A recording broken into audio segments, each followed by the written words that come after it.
Officer, what violation did I commit? The flashlight beam slammed into her face. Officer Derek Thompson sneered. You being in this neighborhood is the violation, sweetheart. People like you don't drive cars like this unless you stole it. His partner Ryan laughed. Probably shopping for houses to rob. Derek leaned closer. Step out, now. Not without legal justification. Neighbors emerged onto porches. Phones rose, recording, whispering. No one intervened.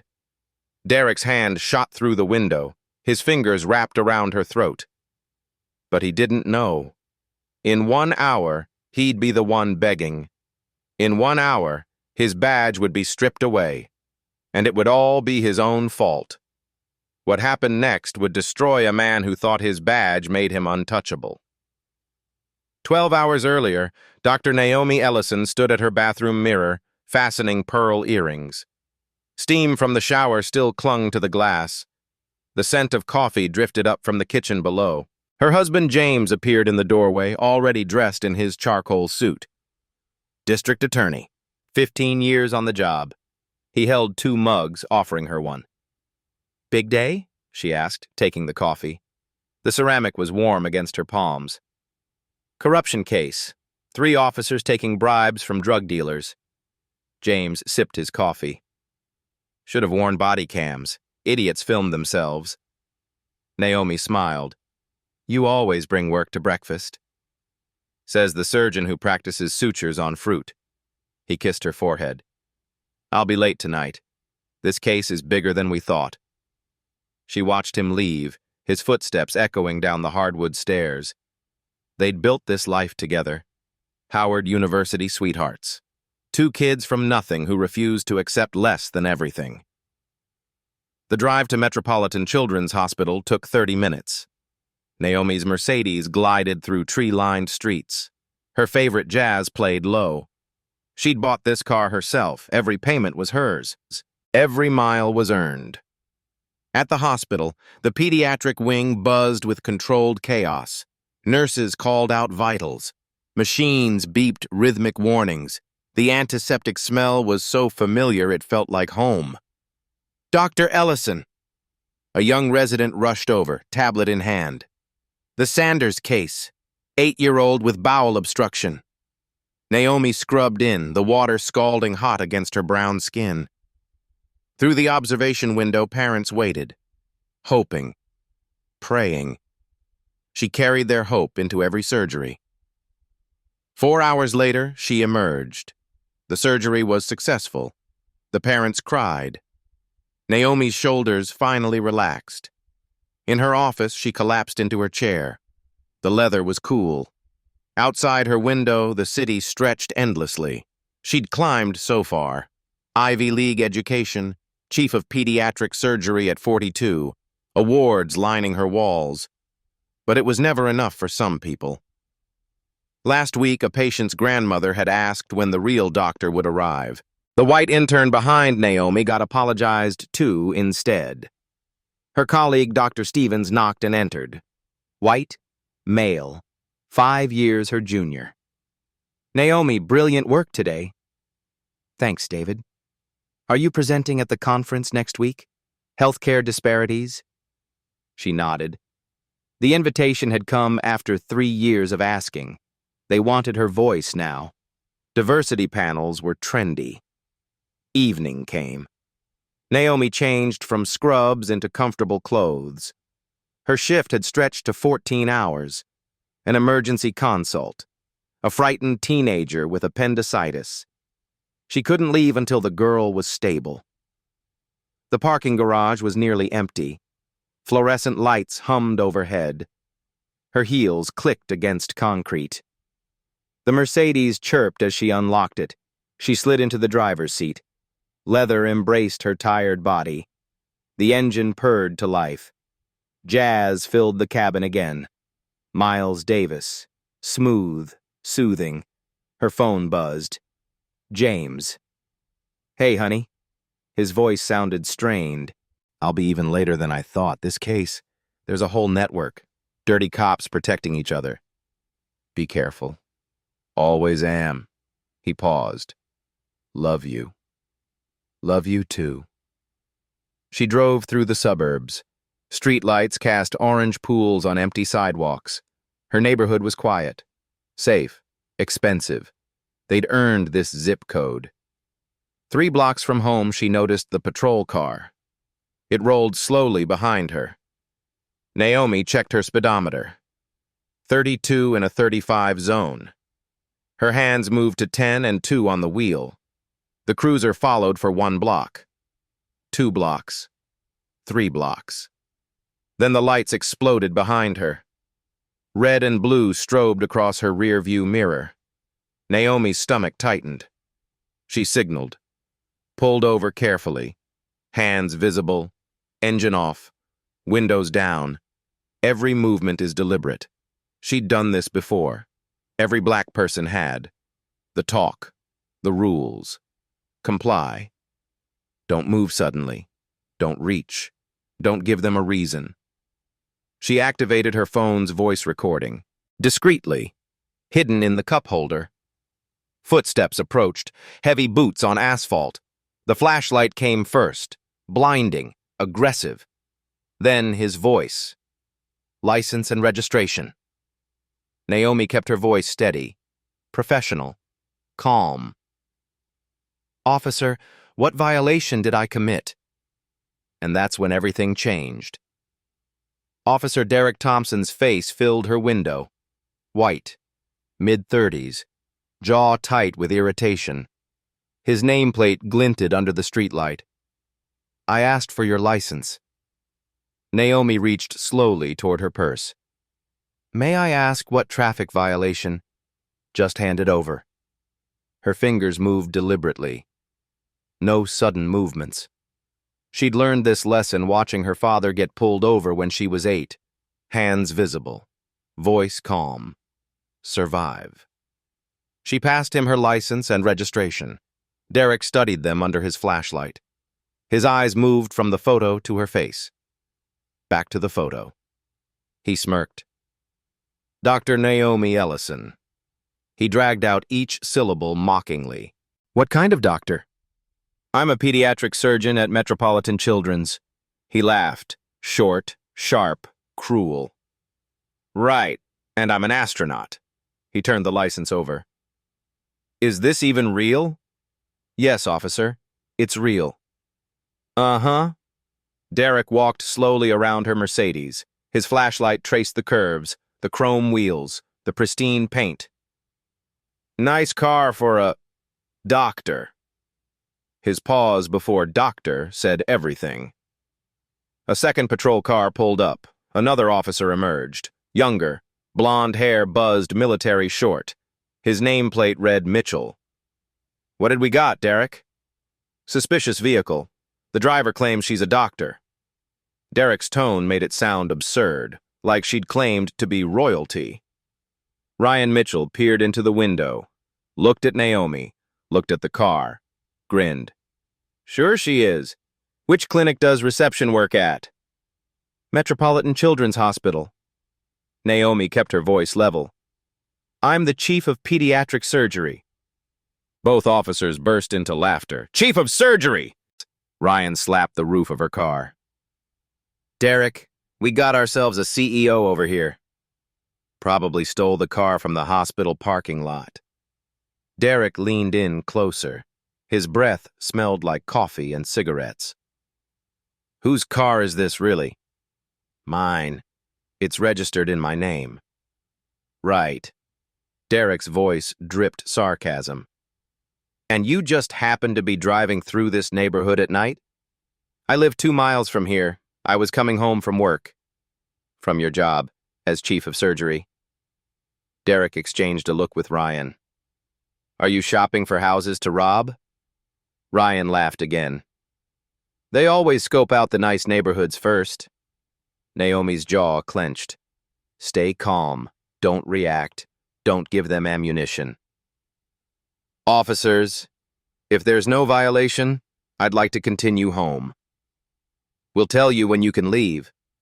Derek straightened up. Step out of the vehicle. What's the legal justification?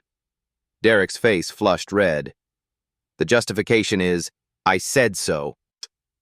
Officer, I know my Fourth Amendment rights. Oh, we got ourselves a lawyer now? Derek's voice rose. You think you're smart? You think you know the law? I'm simply asserting my constitutional rights. Ryan circled to the passenger side. Derek, she's being non-compliant. I can see that. Derek's hand moved to his baton. He tapped it against her door. Once, twice, 3 times. Each tap is louder. You've got 3 seconds to exit this vehicle. Naomi's heart was hammered, but her voice stayed steady. Without probable cause or reasonable suspicion, I'm not required. 1. The streetlight above them flickered. 2. Across the street, a porch light turned on. A door opened slightly. 3. Derek's hand shot through the window. His fingers wrapped around Naomi's throat, squeezed, hard. She gasped. Her hands flew to his wrist, clawing, pulling. His grip tightened like a vice. When a police officer gives you an order, you obey. Spit flew from his mouth. Naomi couldn't breathe. Black spots danced at the edges of her vision. Her nails dug into his skin. Let go. Derek released her throat just long enough to yank the door handle. It clicked open. He grabbed her arm and hauled her from the car. She stumbled. Her legs barely held her. Her throat burned like fire. Derek spun her around, slammed her against the hood. The metal was cold through her shirt. Her cheek pressed against the surface. Hands behind your back. You're hurting me. He wrenched her arms back. Handcuffs clicked around her wrists. Too tight. The metal bit into her skin. Please, the cuffs are too tight. You should have thought about that before you got uppity. Derek pushed her head down harder against the hood. More porch lights flickered on. Neighbors emerged, silhouettes on porches, phones rising, recording, always recording, never helping. Ryan opened her car door, began searching. Glove compartment, center console, under seats. He threw papers onto the street, emptied her purse, contents scattered across the asphalt. What are we looking for? Ryan called out. Drugs? Stolen goods? Anything! Derek kept Naomi pinned against the car. Ryan found her medical bag in the trunk. Unzip it. Surgical instruments gleamed under the streetlight. Scalpels, forceps, clamps. Derek, look at this! Derek dragged Naomi upright, forced her toward the trunk. What do we have here? Breaking and entering tools? Those are surgical instruments, Naomi said. Her voice was hoarse. Her throat throbbed. My hospital ID is in my wallet. Ryan dumped her wallet on the ground. Cards scattered. He picked up her hospital badge, studied it, then dropped it. Derek's boot came down, ground the ID card into the dirt. The plastic cracked. Oops, he smiled. Slipped. An elderly white woman called from across the street. Officers, I know Dr. Ellison. She lives down the street with her husband. She's not... Ma'am, step back or you'll be arrested for interfering with police business. Derek's voice was a threat. The woman retreated inside, but her phone stayed visible in the window, still recording. Derek forced Naomi to sit on the curb. Her hands were still cuffed behind her. The concrete was rough and cold. Let's see what else we can find. Ryan continued tearing through her car, ripped out floor mats, checked under the spare tire. A small crowd had gathered. 10 neighbors, maybe 12, all watching, all filming. No one intervened. Derek keyed his radio. Dispatch, requesting K-9 unit for drug search. You won't find anything, Naomi said quietly. That's what they all say. Derek crouched in front of her. His face was inches from hers. Here's what's going to happen. We're going to search your car. We're going to find whatever you're hiding. And then you're going to jail. I'm not hiding anything. Right. Because doctors drive around at night in stolen Mercedes. He stood up. You want to tell me the truth now? Whose car is it really? Whose house were you planning to hit? This is racial profiling. Derek's expression hardened. Now you're accusing me of racism. That's a serious allegation. It's the truth. He leaned down again. His voice dropped to a whisper only she could hear. Listen here, sweetheart. People like you don't belong in neighborhoods like this. People like you don't drive cars like this unless you stole it or you're somebody's trophy wife. So which is it? Naomi looked directly into his eyes. People like me are your equals, and you can't stand it. Derek's jaw muscles jumped. He stood abruptly, turned to Ryan. She tried to grab my weapon when I approached the vehicle. You saw that, right? Ryan hesitated, just for a second, then nodded. Yeah, I saw it. No, I didn't. Naomi struggled against the cuffs. That's a complete lie. Derek spoke into his radio. Dispatch, suspect in custody. Charges are failure to comply with lawful orders, resisting arrest, and attempted disarming of a police officer. I never touched your weapon. This is a false arrest. And there's disorderly conduct. Derek smiled. You're racking up quite a list. The K9 unit arrived. A German shepherd bounded out. The handler walked the dog around Naomi's car. Once, twice, 3 times. The dog sat. No alert. Search again, Derek ordered. The handler frowned. Derek, the dog didn't alert. The vehicle's clean. I said search again. The handler repeated the search. Same result. Nothing. Derek's frustration was visible now. His face was red, his movements jerky. Fine. We'll add obstruction of justice. She's clearly hiding something. Naomi's phone buzzed in the evidence bag on the ground. The screen lit up. James flashed across the display. Derek picked it up, answered with a mocking tone. Hello, this is Officer Thompson. Your girlfriend here is under arrest. A pause, then a man's voice. Firm, professional, cold. This is District Attorney James Ellison. Identify yourself and state your badge number. Derek's smirk faltered. District Attorney Ellison, sir. This is Officer Derek Thompson, badge number 4127. The woman you've arrested is my wife, Dr. Naomi Ellison. What are the charges? Sir, your wife was non-compliant during a routine traffic stop. What was the initial traffic violation? Derek's mouth opened, closed. She matched the description of a suspect in the area. What description? From what crime? I had reasonable suspicion that... What specific articulable facts gave you reasonable suspicion? Derek's hand tightened on the phone. Sir, with all due respect, I don't have to justify my actions to...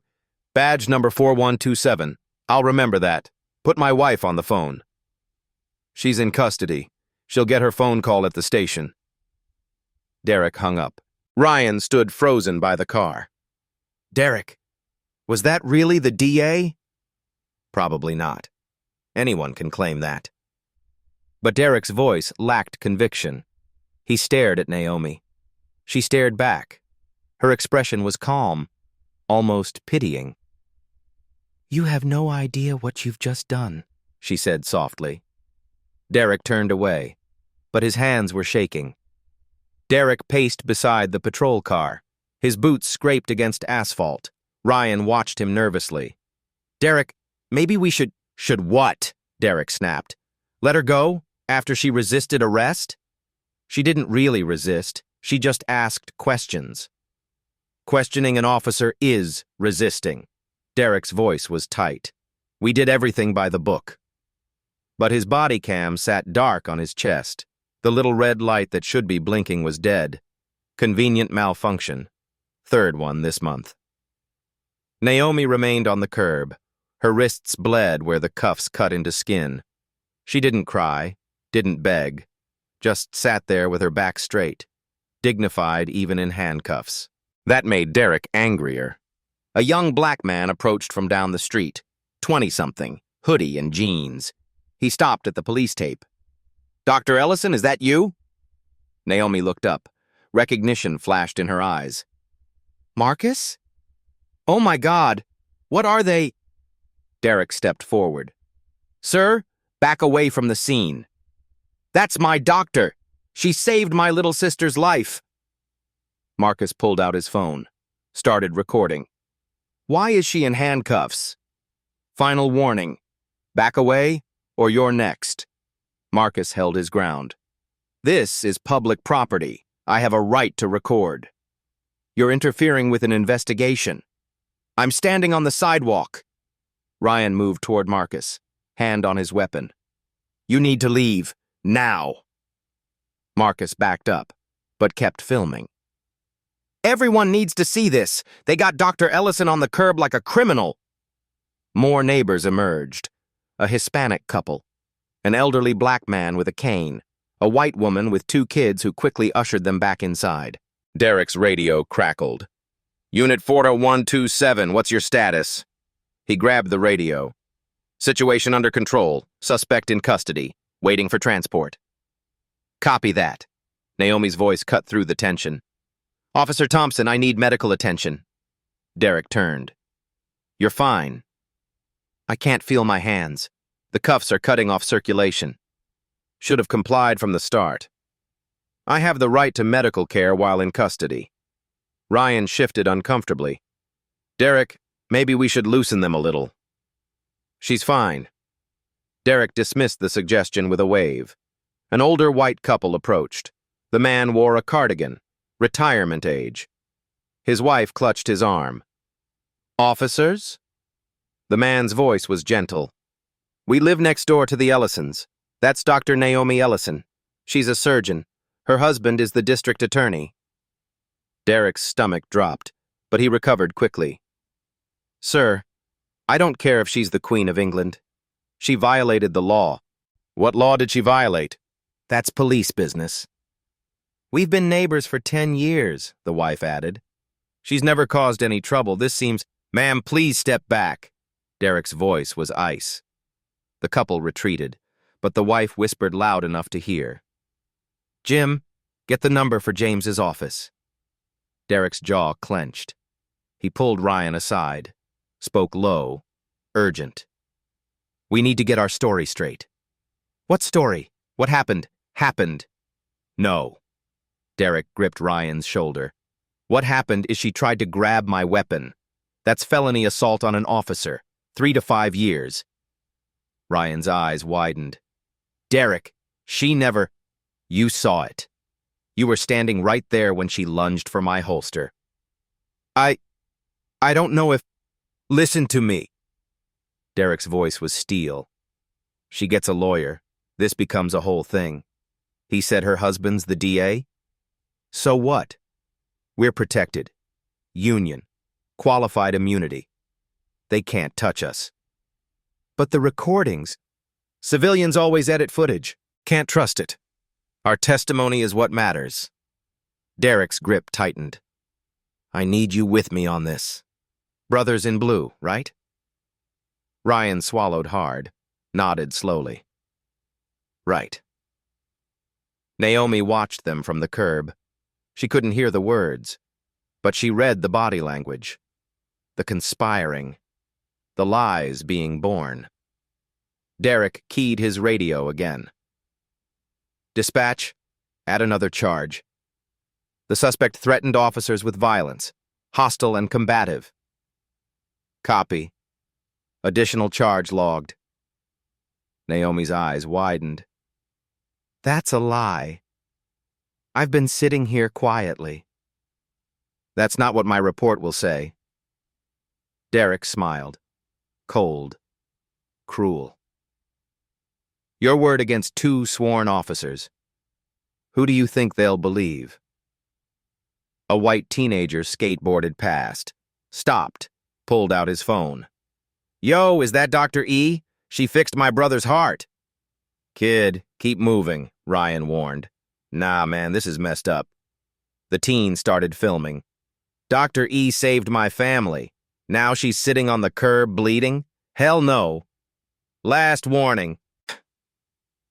The teen backed away on his skateboard, but his phone stayed up. Recording. Another witness. Another camera. Derek felt the noose tightening. Too many eyes. Too many phones. But he'd come too far to back down now. Ryan searched the car again. There's got to be something. Derek, we all ready. I said search again. Ryan returned to the Mercedes. Tore through the glove compartment again. Found insurance papers, registration, nothing illegal. He moved to the back seat, checked under the seats, found a hospital lanyard, an empty coffee cup, a medical journal, nothing. There's nothing here, Derek. Check the trunk again. We already checked the trunk. Do it! Ryan slammed the trunk open. The surgical bag sat exactly where they'd left it. He unzipped it again. The instruments gleamed.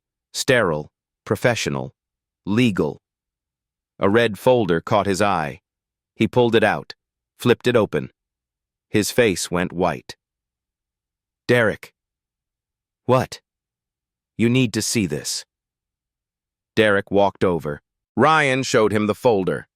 Inside were hospital credentials, board certifications, awards, a letter from the governor commending Dr. Naomi Ellison for her contributions to pediatric medicine, and a photo of her with the police chief at a charity fundraiser. Derek's hands started shaking. We're screwed, Ryan whispered. Shut up, just shut up. Derek's mind raced. Panic clawed at his chest. We stick to the story. She resisted. She was combative. We had no choice. Derek, there are 7 people filming us right now. I don't care. It's our word against theirs. A news van turned the corner. Channel 7. The white satellite dish rose from the roof like an antenna sensing blood. No, no, no, no. Derek backed away from the camera. A reporter jumped out. Young, ambitious. The microphone is already hot. A cameraman followed with equipment.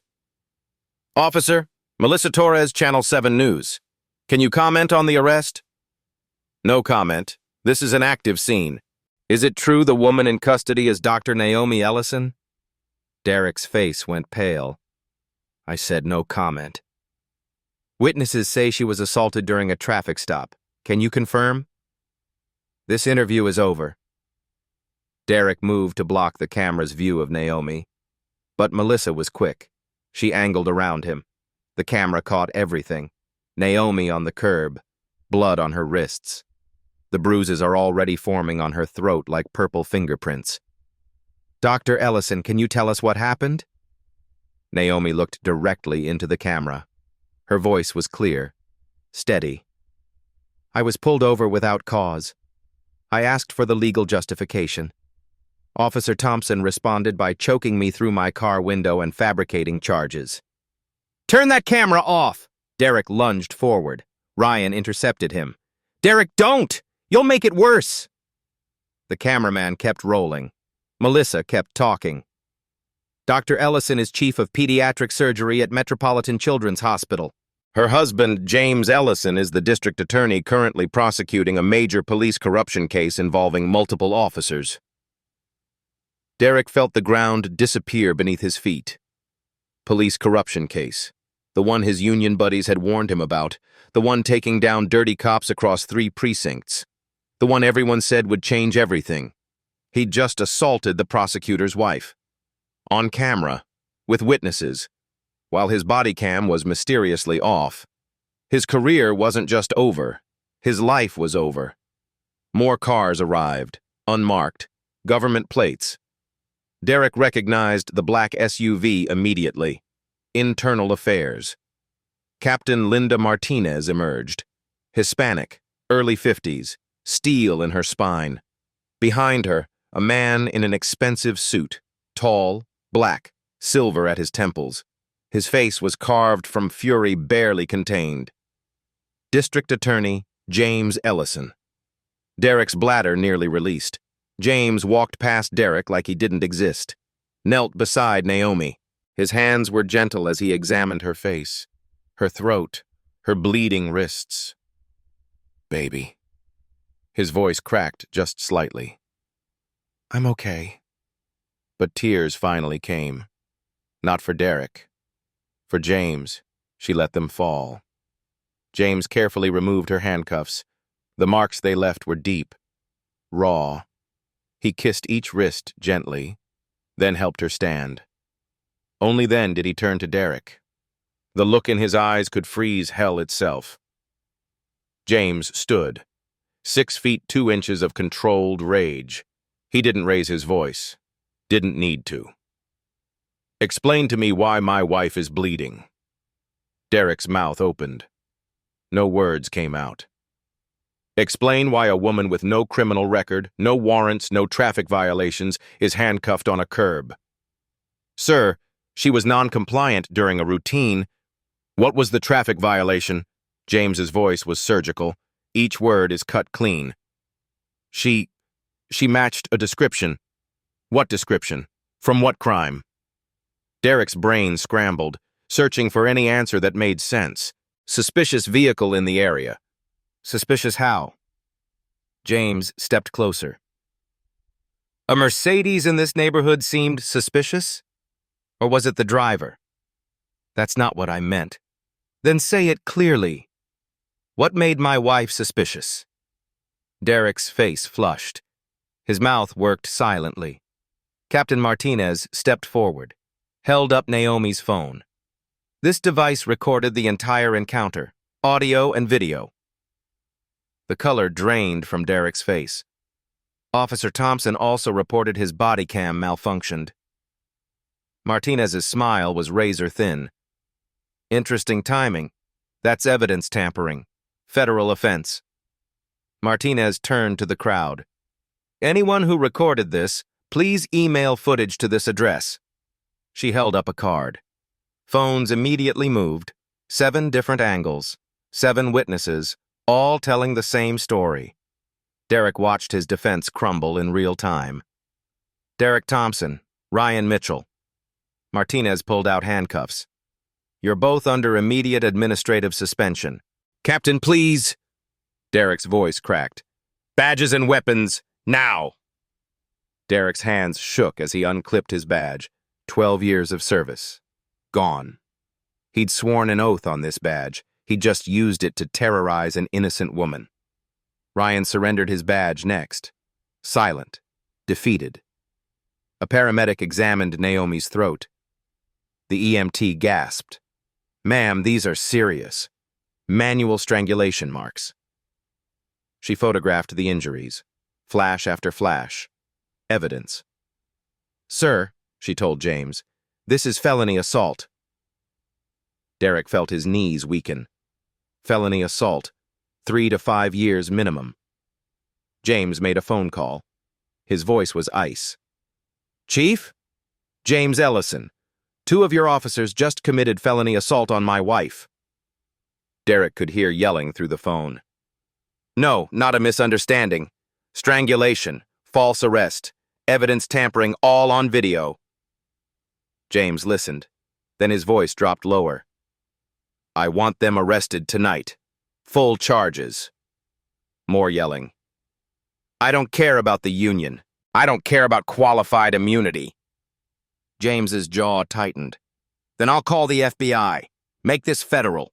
Your choice." Silence. Then a resigned voice. James hung up, looked at Derek. "The chief is sending units to arrest you both. Tonight." "Please." Derek's voice broke. "Please, I didn't know who she was." Naomi spoke, quiet but clear as a bell. "And that's exactly the problem, Officer Thompson." Derek turned to her, desperation in his eyes. "You thought you could do this because I was nobody important." Naomi stood straighter.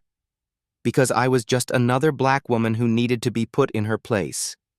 No, You didn't see a doctor, a surgeon, a member of this community." Her voice grew stronger.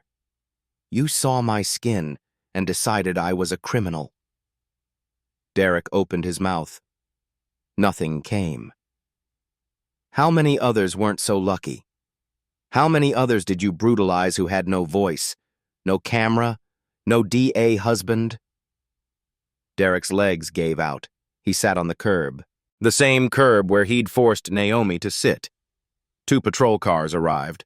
4 officers emerged with handcuffs. Derek Thompson, stand up. You're under arrest. The cuffs clicked around his wrists. The same sound he'd made on countless others. Now it was his turn. You have the right to remain silent. The Miranda rights washed over him. Words he'd spoken 1,000 times. Now they were for him. Ryan was cuffed next, led to a separate car. He looked back at Derek once. This was your fault. Derek was pushed into the patrol car. Hard plastic seat. Uncomfortable. He'd laughed about that before. Not funny anymore. Through the window he watched Naomi lean against James. Watched paramedics tend her injuries. Watched news cameras capturing everything. Melissa Torres broadcast live. Breaking news. 2 officers arrested after allegedly assaulting Dr. Naomi Ellison, wife of District Attorney James Ellison, during what witnesses describe as a racially motivated traffic stop. The car pulled away. Derek watched the scene recede. Watched his entire life disappear in flashing lights. In the other car, Ryan sobbed. His wife would see this. His kids would see him in handcuffs. Derek stared at his reflection in the partition glass. Saw a criminal. That's what he was now. A predator. The worst part? He'd done it to himself. The radio crackled. The national media is picking up the story. Expect press at the station. National media. His face is everywhere. His name is trending. His children were bullied. His wife was humiliated. All because he couldn't see a black woman as his equal. The car drove through the night. To book, to fingerprints, to a cell, to the same system he'd fed with arrests. Now he'd see it from the other side. Justice was coming for Derek Thompson. And it wouldn't be kind. The police station was chaos. Reporters lined the entrance. Cameras flashed like lightning. Questions shouted from every direction. Officer Thompson, do you have a statement? Why did you assault Dr. Ellison? Was this racially motivated? Derek kept his head down. Shame burned his face. The walk from the car to the building felt like miles. Inside, the booking room smelled like sweat and disinfectant. The fluorescent lights were too bright. Derek squinted against them. The booking officer was someone he knew. Officer Patterson. They'd worked together for years, played poker on Thursdays. Patterson wouldn't meet his eyes. Name. You know my name, Pat. For the record, state your name. Derek swallowed. Derek Michael Thompson. Age. 38. Patterson typed mechanically. No warmth, no recognition, just a procedure. Charges are felony assault, civil rights violations, false imprisonment, and evidence tampering. Patterson's voice was flat. You'll be held pending arraignment. Pat, come on. We've been friends for... We're not friends. Patterson finally looked at him, disgust in his eyes. Friends don't choke innocent people. Derek was fingerprinted. The ink was cold, sticky. Each fingerprint felt like signing his own death warrant. Mugshot next, front view, side view.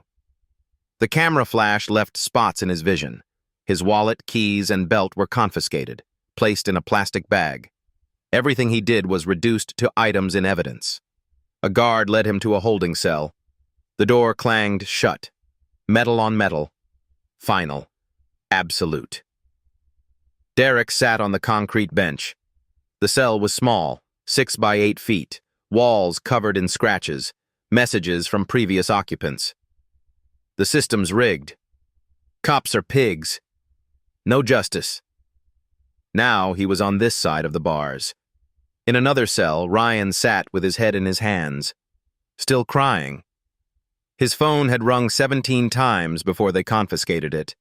His wife, calling, demanding answers. Derek's phone had rung too. His wife, Sarah. Their daughter, Emma. His son, Tyler. He couldn't face them. Couldn't explain. Couldn't say the words. I threw everything away because I couldn't control my racism. Hours passed. Morning came. Derek didn't sleep, just stared at the ceiling, counting the water stains. 23 of them. His union rep arrived at 8 a.m., Larry Carter. Expensive suit. Tired eyes. He sat across from Derek in the interview room. Derek, this is bad. I know. No, you don't. Larry opened his briefcase, pulled out a tablet. This is trending nationally, #2 on Twitter. Your face is everywhere. He showed Derek the screen. The video had 12 million views. Comments flooded below. Thousands calling for his head, his badge, his freedom. The union will provide a lawyer, Larry continued. But I'll be honest, your best option is a plea deal. A plea? I'm a cop. You'll be alive. Larry leaned forward. You go to trial with this evidence? 7 witness videos, the wife's recording. Your body came mysteriously off. You'll get 10 years, maybe 15, maybe. Derek's stomach churned. There's more. Larry pulled out a folder. Internal Affairs pulled your file. 15 complaints in 12 years, all from people of color, all dismissed or buried. Those were pattern of behavior. The DA will use every single one. They're reviewing every arrest you made in the past 5 years. Derek's head spun. Every arrest. Hundreds of cases. If they found problems, wrongful convictions, civil suits, your pension is gone, Larry said. Even if you take a plea, you'll be stripped of all benefits. My family should have thought about them before. Larry closed his briefcase. I'll have a lawyer contact you. In the meantime, keep your mouth shut. Don't talk to anyone. Not other inmates, not guards, nobody. He left. The door closed. Derek was alone again. At Metropolitan Children's Hospital, Naomi sat in an examination room. A doctor checked her throat, shined a light, pressed gently. Significant bruising to the larynx. You're lucky there's no fracture. The doctor made notes. I'm ordering a CT scan to be safe. James stood in the corner, arms crossed, silent fury radiating from him. Naomi's colleague, Dr. Stevens, knocked and entered. He saw her injuries and went pale. Naomi, my God. I'm okay, David. No, you're not. Stevens looked at James. The hospital is issuing a statement. Full support. We're calling for a complete investigation. News vans surrounded the hospital. Channel 7, CNN, local affiliates, all wanting interviews, all wanting the story. Naomi's phone buzzed constantly. Colleagues, friends, former patients, the NAACP, civil rights organizations, everyone is offering support. Meanwhile, Derek's phone sat silent in an evidence bag. No calls, no messages, no support. His wife had already contacted a divorce attorney. His daughter had changed her social media name. His son refused to speak to him. Everything was gone. One night, one decision, one moment of unchecked hatred, and Derek Thompson's entire life had collapsed. Week 1. The firestorm. The video exploded across social media. 12 million views became 50 million, then 100 million. Nash justice for Dart. Ellison trended worldwide for 6 days straight. Cable news played the footage on loop. CNN, MSNBC, Fox News, every angle, every moment. Derek's hand around Naomi's throat. Her calm assertion of rights. His rage. The New York Times ran a front-page story. When a badge becomes a weapon, Dr. Naomi Ellison's story exposes systemic racism. Civil rights organizations descended on Westchester County. The NAACP held a press conference. Reverend Al Sharpton flew in from New York City. "This is not about one bad apple," Sharpton declared. "This is about an orchard that grows poisoned fruit." The crowd roared. Hundreds gathered, signs waving. Black Lives Matter. Justice for Naomi. Fire racist cops. Inside the county jail, Derek watched through bars. Each story destroyed him further. Other inmates recognized him immediately. Cops in jail had targets on their backs. "Yo, that's the pig who choked the doctor," someone called. Laughter echoed through the cell block. Derek pressed himself into the corner, trying to disappear. Week 3. The Grand Jury. The grand jury convened. 23 citizens. They would decide if charges were warranted. Special Prosecutor Margaret Carter presented the case. Asian American, Harvard Law, 20 years prosecuting civil rights violations. The evidence was overwhelming. 7 witness videos, played in sequence, each showing the same story. Naomi's audio recording, crystal clear. Every racist word, every threat, every lie. Medical photographs, the bruises on her throat, purple and yellow, finger-shaped, unmistakable. Derek's personnel file, 15 complaints, all from people of color, all dismissed. The pattern was undeniable. Former complainants testified. A black teenager. Derek had stopped 5 times in 2 months. Always for suspicious behavior. Always released without charges. A Hispanic man Derek had searched illegally. Found nothing. Car damaged, no compensation. An elderly black woman Derek had yelled at for jaywalking.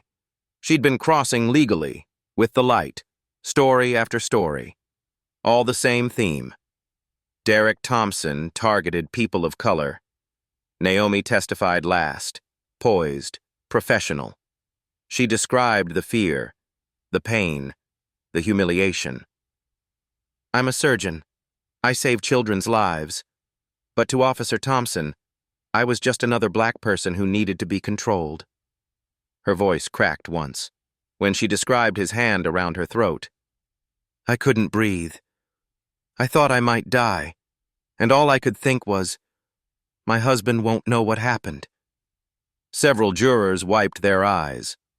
The grand jury deliberated 90 minutes. They returned with indictments. Derek Thompson, assault in the 2nd degree, civil rights violations, false imprisonment, evidence tampering, maximum 20 years. Ryan Mitchell, aiding and abetting assault, unlawful search, false statements, maximum 10 years. Both pleaded not guilty. Week 8, trial preparation. Derek's legal team tried everything. Motions to suppress evidence, motions to change venue, motions to exclude prior complaints. Judge Patricia Reeves denied them all. Black woman, 60 years old, 30 years on the bench. "The evidence is relevant. The jury will hear it." Derek's lawyer tried character assassination, dug into Naomi's past, looking for anything to discredit her. They found nothing. No arrests, no scandals, just a brilliant surgeon who saved children's lives.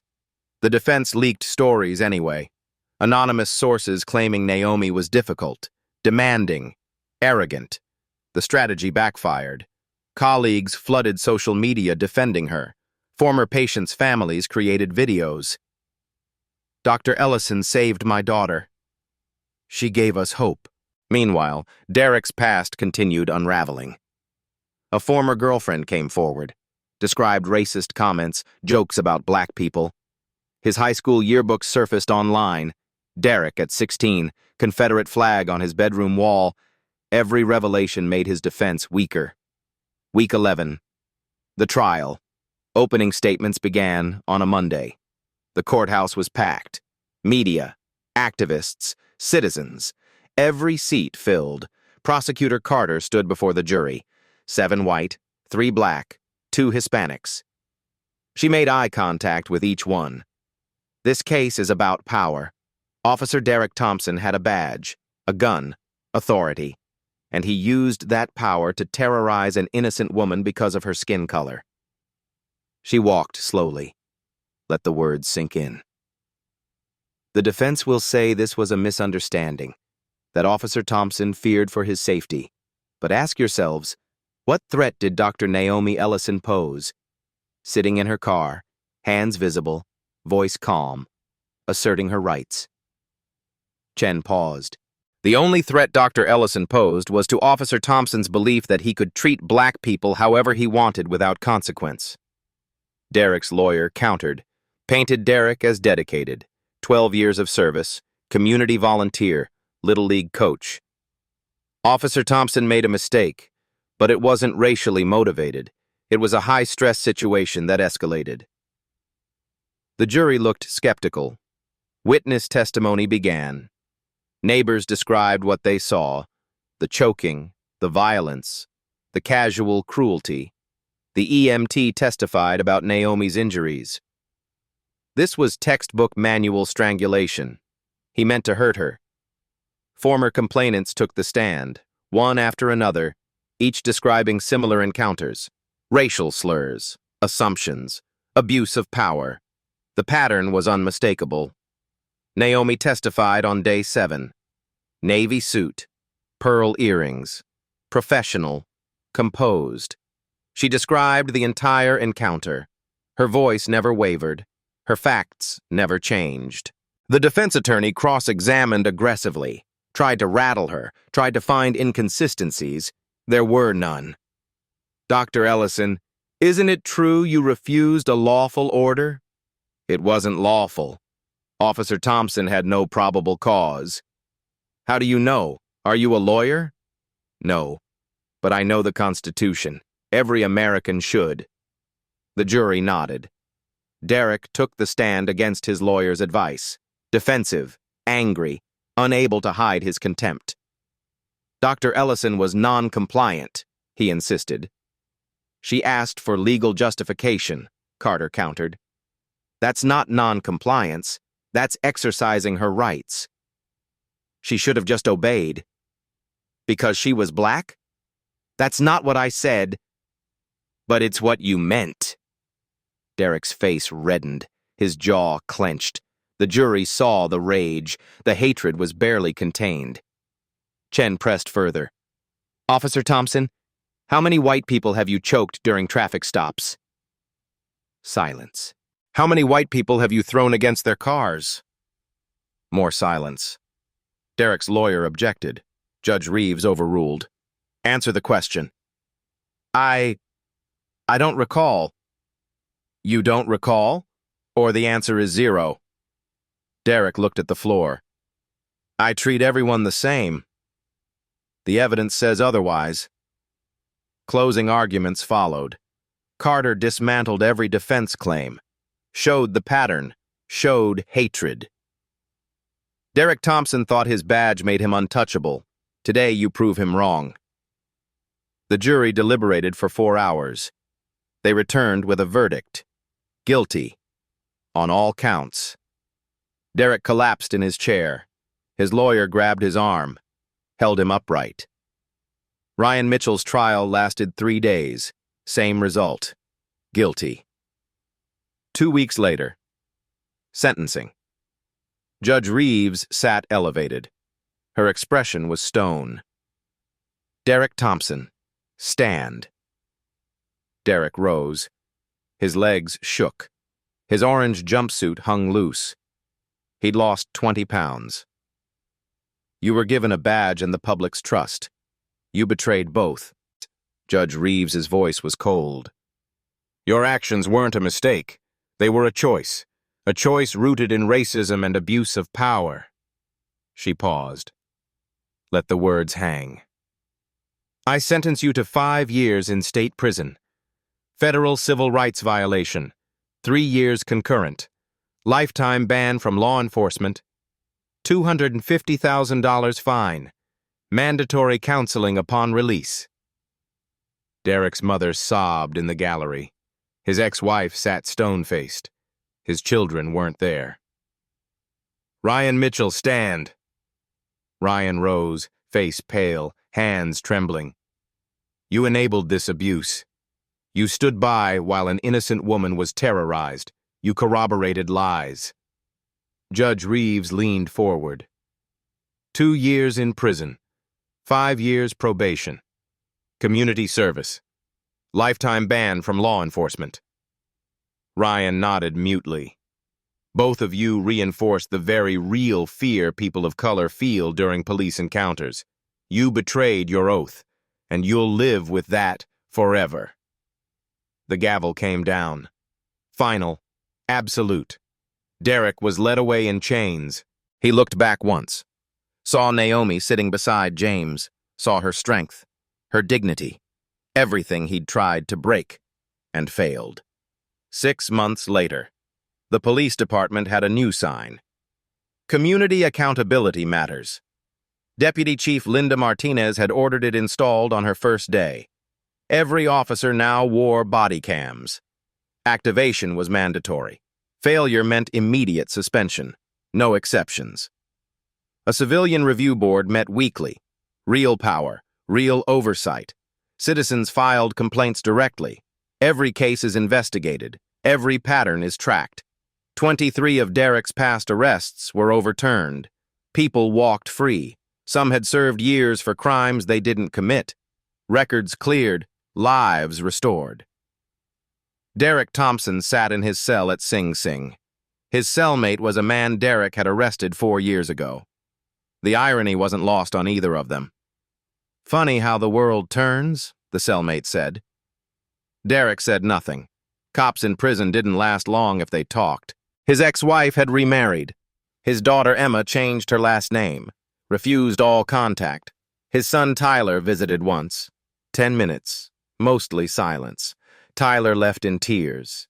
Never came back. Derek had written letters. Apologies. Naomi never responded. He didn't blame her. At night, Derek replayed that moment. His hand through the window. Her throat in his grip. The power he'd felt. He wished he could take it back, but wishing changed nothing. Ryan Mitchell worked at a car wash. Minimum wage. Parole visits monthly. Community service every weekend. His wife stayed. Barely. Their marriage fractured. Trust gone. But she stayed for the kids. The video still circulated online. His face is forever linked to that night. To that choice. Naomi's new purpose. Metropolitan Children's Hospital held a ceremony. The Naomi Ellison Center for Healthcare Equity, funded by her settlement. Every dollar donated.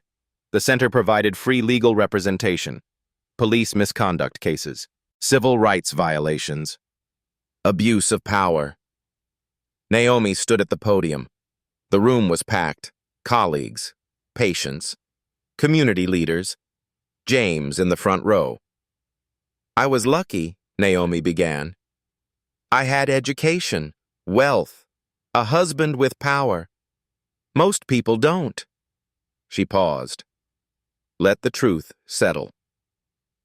Derek Thompson represents a system that protects the wrong people, a system that punishes those who demand better. Applause erupted. This center isn't about me. It's about everyone who had no voice, no camera, no platform. Everyone was told to just comply, to accept injustice. Her eyes swept the room. We say no more. Justice isn't a privilege, it's right. Standing ovation. James's chest swelled with pride. Naomi continued saving children at the hospital, teaching residents, living with purpose. She testified before the state legislature. 3 police accountability bills passed. Real reform. Real change. She gave a TED Talk. The day I became a hashtag. 15 million views. Stories flooded in. Similar encounters. Gratitude for her courage. But Naomi was clear. I'm not special. I'm just the one who had the power to fight back. That shouldn't be required for justice. James won re-election as district attorney. Landslide victory. His corruption case resulted in 12 convictions. The department cleaned. Not perfect, but better. Together, they pushed statewide legislation. Body cameras, civilian oversight, officer databases, slow progress. But progress.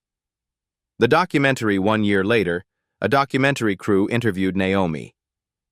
Badge and Burden. The Naomi Ellison story. The interviewer asked the final question. What do you want people to take from your experience? Naomi thought carefully. Justice shouldn't depend on who you know, your education, your connections. Derek Thompson is in prison because I had power. But how many others didn't? She leaned forward. How many black people are in jail because an officer decided they were suspicious? How many had no camera, no witness, no DA husband? Her voice intensified. Derek Thompson isn't unique. He's a symptom. The disease is systemic racism. Until we cure the disease, treating symptoms won't be enough. What's your message to people watching? Don't look away. Don't scroll past. Speak up. Record. Intervene safely. Support reform. Vote for accountability.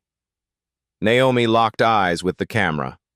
Silence protects the Derek Thompsons of the world, and there are more of them than we want to believe.